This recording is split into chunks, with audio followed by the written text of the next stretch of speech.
Hi friends, welcome to Chellas creation. எல்லோரும் எப்படி இருக்கீங்க?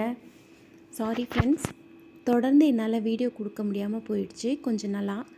இப்போ மறுபடியும் மீண்டும் தொடர்ந்து வீடியோ கொடுக்க நான் முயற்சி பண்ணிகிட்டு இருக்கேன். இப்போ வாங்க, மல்லி சீசன் வந்தாச்சு. என்னோடய மாடி தோட்டத்துலேயும் நிறைய விதவிதமான மல்லிகள் பூக்க ஆரம்பிச்சிடுச்சு. அதையெல்லாம் நான் தினமும் கட்டி யூஸ் பண்ணிகிட்டு இருக்கேன். ரொம்ப ரொம்ப நல்ல அருமையான வாசனையோட மல்லிப்பூக்கள் நல்லாவே அரை முழம் கிட்ட கிடச்சிட்டு தான் இருக்குது.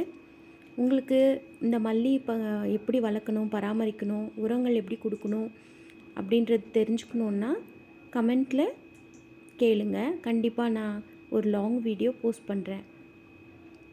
எல்லாருக்கும் மல்லிப்பூனா ரொம்பவே பிடிக்கும் இல்லைங்களா? இந்த பாருங்கள், எவ்வளோ மொத்தமாக நல்லா அடர்த்தியாக குண்டு குண்டாக சூப்பராக வந்திருக்கு மல்லிப்பூக்கள். Thank you friends.